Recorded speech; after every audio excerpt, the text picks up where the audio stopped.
Good day mga ma'am, hello sa inyo lahat. So, eto na ang aking, third day dito sa Manila. So, for today's video, process na ako ng mga papers. So, meron na akong HOA certificate, the Homeowners Association certificate mula sa aming asosasyon.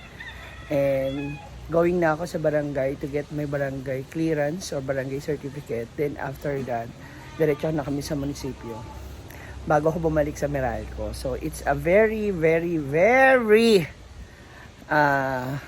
tawag dito, busy day. Hi! Pengi ako. Andito pala yung suki ni mother na Sampaguita Bendo. Mayaman ako, di sana akin na rin yan.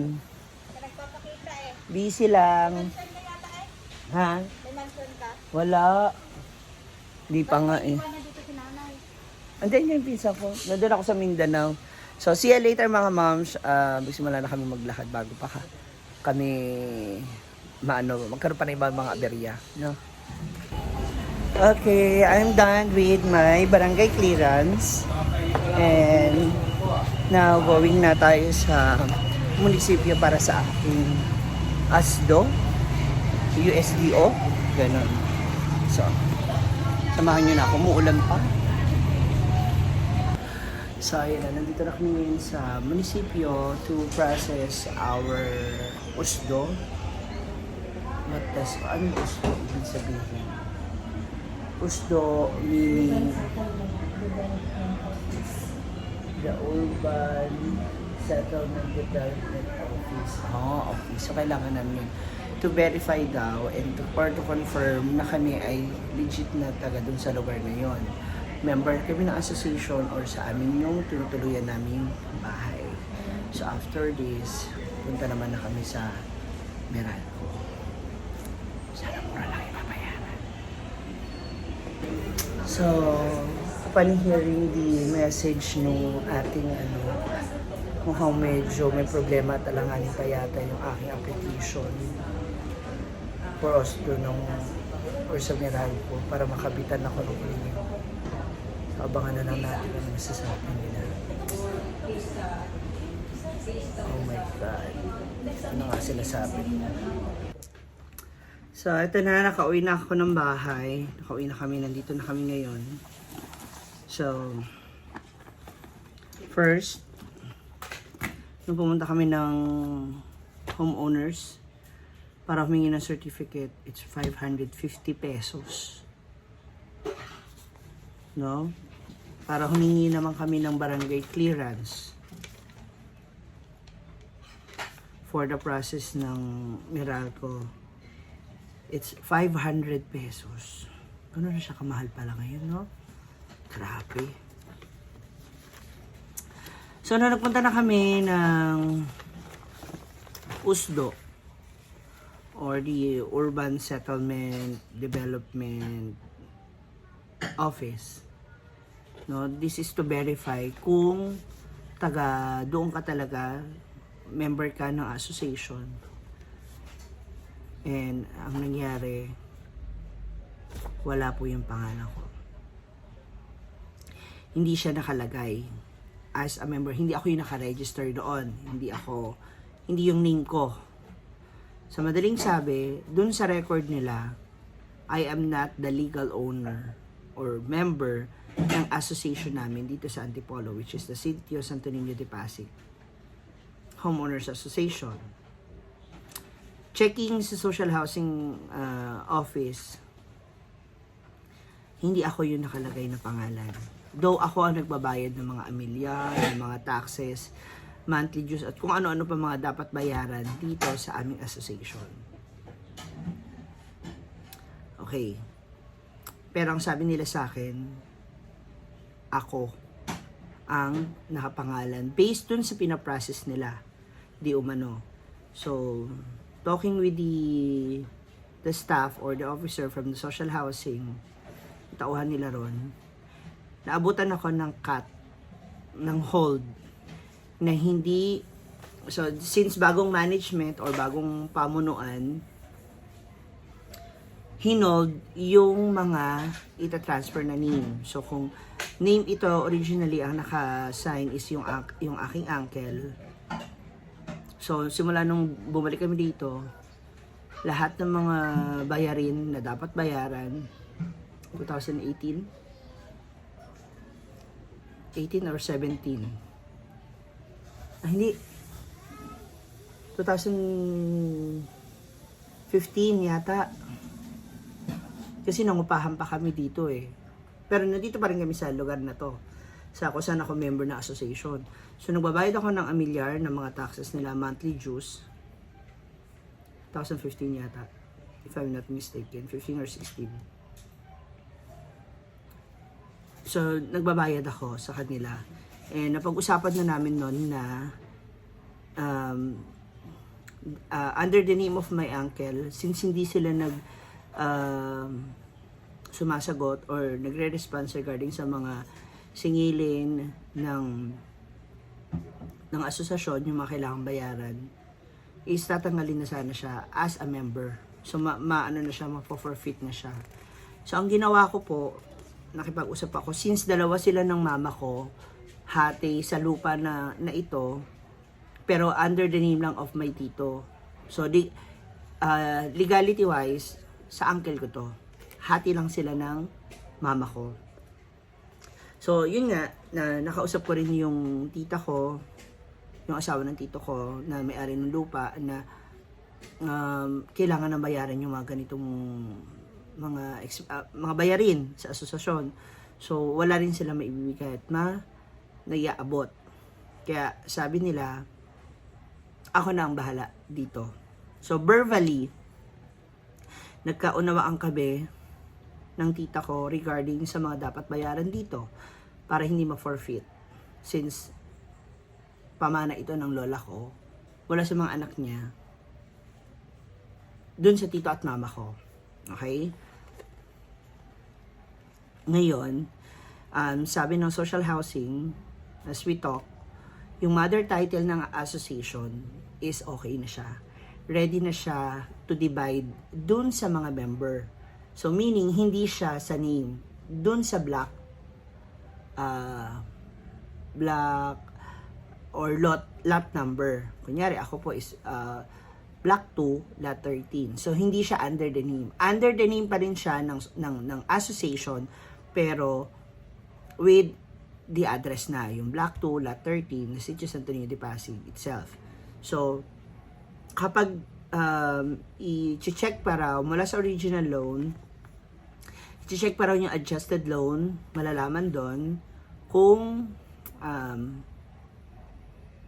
gaano kalaki yung lupa na maibibigay sa akin, pwedeng bawasan siya or pwedeng malaki or as is pa rin kung anong binigay na sukat ng engineer. Kasi may forma na po itong lugar namin, itong asosasyon namin kung saan na kami nakalagay na designated na block and lot number. So ako nga yung block 2, lot 13. So it's either pwede siya mabawasan or as is na siya. Ganon. Then, tsaka ko siya maipaprocess na mai-transfer to my personal name. Kung maayos na yung adjusted loan. So, pero bago ko gawin yun daw, I have to ask for the extrajudicial settlement with waiver of rights. So, meaning, affidavit of publication and valid ID ng asawa ng tito ko.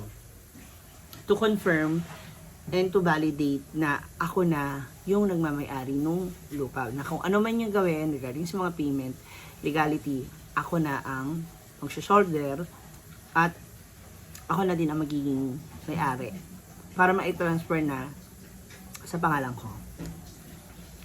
Okay? Or else, kung hindi ko magawa yun,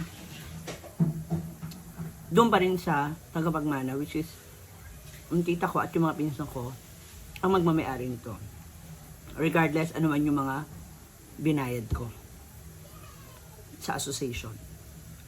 So, I have to confront then the association regarding this matter kasi years ago, napag-usapan na namin na i-transfer nila sa pangalan ko.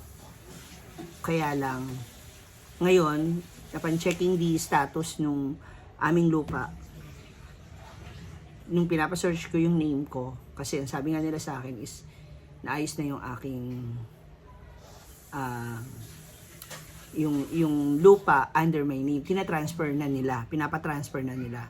So, hindi pa kami nakakapag-usap ngayon ng association. So, later, mag-uusap kami kung ano ang process ba talaga na ginawa nila. To give the benefit of the doubt. Kasi, upon hearing this story na sinabi sa akin ng officer ng social housing, parang feeling ko, nabaliwala ako or ginamit ko lang ako para doon sa mga payment na kailangan ng association para makadagdag ako for the payment. Ma-fulfill lang yung mga dapat bayaran ng mga members. So, yun. Kailangan ko ma-follow up yun kasi nagbayad ako ng pagpapatransfer ng pangalan ko. So, yun ang dapat kong ma-secure at ma-double check. So, as of now, yan lang muna ang mga nangyari and ang kaganapan ay talaga nakakaloka. Kasi ang gusto ko lang naman talaga sana is mag-request na magpakabit ako ng bagong metro ng kuryente. Pero dahil nga nangyari to, may mga na-discover pa ako. And to verify that, kailangan ko makapunta ngayon sa association, sa mga officer para makausap ko sila regarding this matter. Well, kailangan pa rin mag-ingat at mag-double check na maigi kasi nagbabayad ako eh. I mean, all along, akala ko okay na it was under my name na okay na, ako na yung nandun. So, sabi nga ng officer sa USDO, it's either sa amin updated pero sa kanila hindi pa. Especially sa housing, sa social housing. So, si social housing, meron nga raw silang, meron daw silang naging pinahold ng pamunuan na kung sino yung ipapatransfer ni name, wag mo nang i-process. So, still on process pa rin siya. Naka-hold po ako sa madaling sabi. So, kailangan ko muna sila akitin para makapag-usap kami. Ma-double check. We'll keep you updated. Di ba? Fresh from the bat. Okay, so may napapansin kayo for sure. Mga kaunting lining. Ganun, para fresh ulit. Bagets-bagets ang peg. So anyway, ito na nga, natapos na nga ako makipag-usap sa aming homeowners association. So, it happens na nagkaroon ng changes with the social housing procedure o yung ano nila, kung paano yung pagpoproseso ng para mabigyan ka ng titulo ng lupa. So, napaliwanagan na ako ng aking mga kasamaan po ng aming mga opisyalis dito sa homeowners association namin. And they guaranteed me na I will be getting, matatanggap ko yung titulo na para po sa amin. So, under my name. So, for with that, maraming salamat po. No, again, gusto kong humingi ng paumanhin sa pagtaas ng aking ng tono kanina. No, for some reason, syempre, ano yun, yung initial reaction or yung parang pagkabigla ng bakit parang ganon. Ginagawa ko naman ng lahat. Binabayaran ko yung mga dapat bayaran. Kung ano man po yung mga kailangan ninyo is binibigay ko naman po, no? So, inaabot ko. And the problem is hindi lang naging malinaw sa akin yung pagpapaliwanag ng lahat. So, nagmula yan lahat yung kapaliwanagan at clarification mula sa aming mga officers dito sa aming homeowners association. So, maraming salamat po, no, at hindi niyo rin ako pinabayaan at hindi niyo rin po ako basta binaliwala. Actually, hindi lang naman sa akin, maging sa lahat ng mga members po, sinasabi nila yan, pinapaalala kung ano yung mga obligasyon, responsibilidad namin sa asosasyon, kung ano yung mga kailangan bayaran. Kaya, kung ikaw ay isang anak, no, at ang iyong magulang ay involved sa ganitong usapin, kailangan may alam ka rin. Malaman mo yung status. I really suggest na kailangan alam mo yung status. Kamusta na yung bayad? Ano na ba yung mga nabayaran mo? Ano ba yung mga pagkukulang? No? Kasi marami tayong ganyan dito sa Manila. Dito sa especially dito sa Manila na nagkakaroon ng mga nakakatanggap ng pabahay or miyembro ng isang asosasyon ng social housing o ng pabahay. So make sure na nasa legal kang grupo, make sure na lahat ay legit, no? Yung resibo, ganyan and everything. In fairness naman to them talaga, since nung nagsabi ako sa kanila regarding sa pagpapatransfer ng name ko, since ako na po yung nagbabayad ng lahat ng mga bayarin, is pinaliwanag naman po nila sa akin. So with that, regarding sa ilaw, so nakisaksak muna kami sa aming kapitbahay. Maraming salamat, Ate Karen, no? At tinutulungan mo kami. So ayusin po ito ngayon ng aking pinsan na si Mona, kung siya po kasi nakatira dito. Kung ano po yung dapat gawin para po sa aming ilaw, para maibalik yung ilaw namin. And ang importante, okay na po yung aming titulo ng lupa. And sabi nga nila, within this year, matatanggap na namin ang aming land title. So, though hindi pa siya naka-name sa akin, it's still under the Homeowners Association, which is the Santo Niño de Pasig. After ng pag na-receive na namin yun, pwede na namin siya i-process by our name.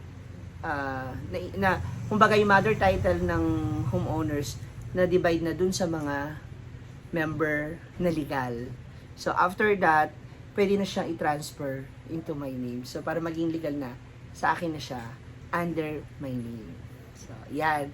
So isa yan sa mga talagang dahilan kung ba't kailangan ko umuwi. Una, para maipaliwanag sa akin ng personal, maunawaan ko ng personal, mapirmahan ang mga dapat mapirmahan, maayos ang mga dapat maayos. Of course, makita yung mama ko, makita ko yung kapatid ko, yung mga pamangkin ko. And bukas meron pa. Bago ako umuwi ng Mindanao. So, ayan. Yan ang mga dahilan, yan mabibigat na dahilan kung bakit kailangan ko talagang umuwi. No, kahit ayaw ko man, still kailangan kong gawin bilang pagtugon sa aking responsibilidad at obligasyon dito sa aking bahay sa Antipolo. So again, this is Ma'am Gigi. Maraming salamat po. So fresh na fresh from the bat. Thank you so much for watching, and sana may kaunti kayong natutunan hinggil sa mga legalities, no, ng pagsasaayos ng inyong mga lupain. Yan. So again, regarding that, hindi naman siguro pare-parehas tayo ay parehas ang pinagdadaanan, no? Kasi syempre may mga officers or asosasyon na talagang napak-supportive, meron namang iba, hindi ka naman nila lahat. Na meron pa rin talagang nakakagawa ng mga hindi maganda mula sa kanila ng mga miyembro. Kaya dapat maging aware din tayo, no? Alamin natin lahat ano yung nararapat at tama na para sa atin din bilang mga miyembro. So again, maraming salamat. Thank you so much for watching. God bless you. I love you. See you soon. Hinaguan.